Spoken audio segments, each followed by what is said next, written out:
Well, everyone, it's time for us to go and take a look at the iPhone 11 Pro and compare it against the iPhone 10 and see which one is the better one in 2023. Now, before we get too deep in this, can you even tell which one is which? They both look almost identically the same on the front. The iPhone 10 is on the right, iPhone 11 Pro is on the left. If you want to pick up any of these phones, I would recommend buying this year. Links will be down in the description. You can get them from there and you can help support the channel at the same time. Now, starting off side by side, you can definitely tell there's a lot of similarities here. The iPhone 10 came out back in 2017, and 2017 was a crazy year for phones. There were tons of phones that came out that were iconic, that are still very relevant. And with the iPhone 10, I mean, this is a beautiful phone. It had a 5.8-inch Retina OLED display on the front, and it definitely doesn't look that bad. It's definitely still a good-looking panel. I've talked about the screen a lot throughout the last couple weeks. But even since it first came out, it was a very relevant display, and I definitely like this phone a lot. It's not perfect, of course you have the notch, you have a little bit of bezel around it, but it's still a very good looking phone nonetheless. Now the iPhone 11 Pro that came out in 2019, it is about 2 years newer than the iPhone 10, but this phone's about 4 years old as of this point. The iPhone, 10 is about 6 years old as of this point, so it's pretty wild. And the iPhone 11 Pro, same size display, same 5.8-inch Super Retina OLED display, but you are getting, I guess, the same type of notch. I guess you're getting pretty much the same type of everything with this phone. But the good thing is that apparently this screen was a little bit brighter, but I would go with the side that they were both almost identically the same. But the bigger differences come from the rest of the bodies. So for one, I was really happy because we did end up keeping the same type of gold model that we had from the iPhone 10s on the iPhone 11 Pro. And it's funny, these two phones are the same phones I ended up using. Like, they were the exact same phones I used. Scratches on both of them, but the iPhone 10 definitely has more of them. It's an older phone, it's expected. Same type of build on the sides too, lightning ports at the bottom. But on the back, this is where Apple started completely changing the way the iPhones looked. So with the iPhone 10, older type of design, dual camera setup, not anything crazy, not anything we haven't seen already before, and it still looked pretty good. But with the iPhone 11 Pro, this is where Apple completely started shifting things, and this is where I was really, really happy with Apple. They went ahead and added a triple camera setup, which in and of itself was a big change already. But they also went ahead and added this frosted glass back. That was another thing we haven't seen Apple bring back in a long period of time. I mean, they've never done that before, but it seems like they brought the glass back in one generation. Then 2 generations after that, they changed it up, and I was so happy when they brought this. It makes the phone feel that much more premium. It just feels like a slab of gold. It even looks like almost like a slab of gold too. So IP certification on both, wireless charging on both as well. But definitely when it comes down to it, I love both these phones. But I've always said that the iPhone 11 Pro, design-wise, was probably one of my favorite designed iPhones for sure. So in terms of that, that kind of covers it up on the outside. Now, another big thing is with the software and the longevity between both of these phones. So with the iPhone 10, the sad thing is that we are probably pretty close to this iPhone being discontinued with software. So we don't know how much longer this phone is going to last, but if I had to estimate, I mean, I would say probably, hopefully it gets iOS 17. If it gets iOS 17, that's going to be amazing. If it doesn't, that's going to be fairly sad.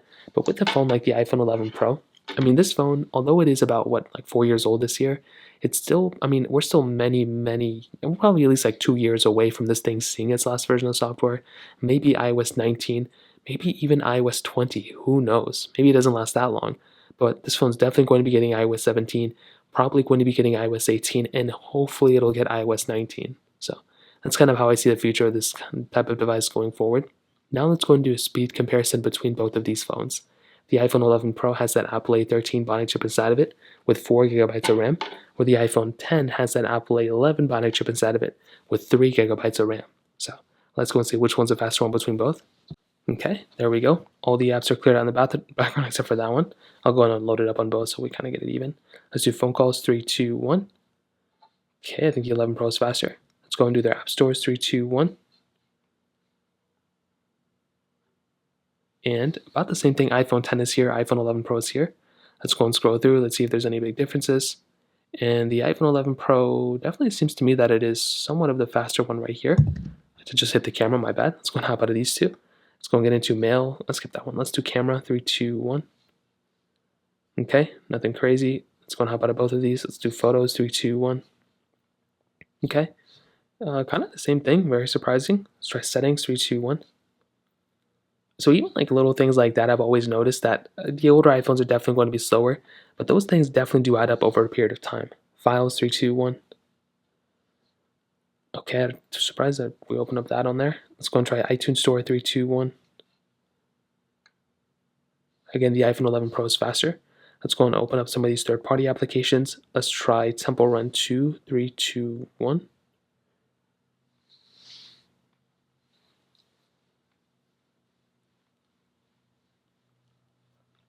Okay, of course we get into this pop-up here. I don't even know why we had to go through that right now.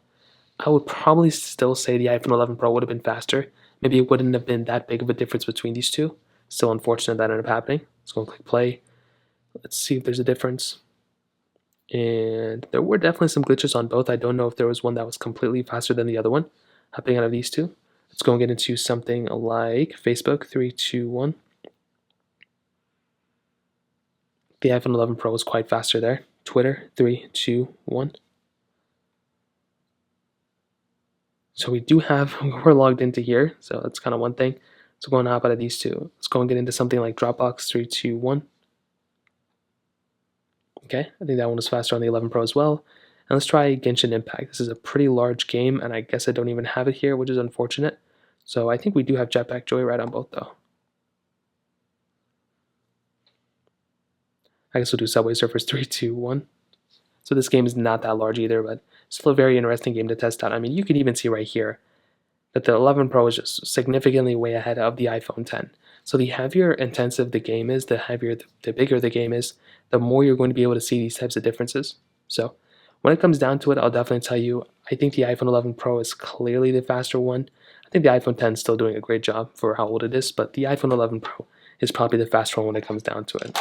Now, in terms of the cameras, this is another very interesting thing. Like I talked about earlier on in this video, Apple made significant improvements coming from the iPhone 10. So for one, 4K at 60 on the back of both these, 1080p on the front of the iPhone 10. The iPhone 11 Pro can do 4K at 60 on the front. So this was the first iPhone we could do 4K at 60 on the front and the back. But on top of that, we had now the new ultra-wide camera.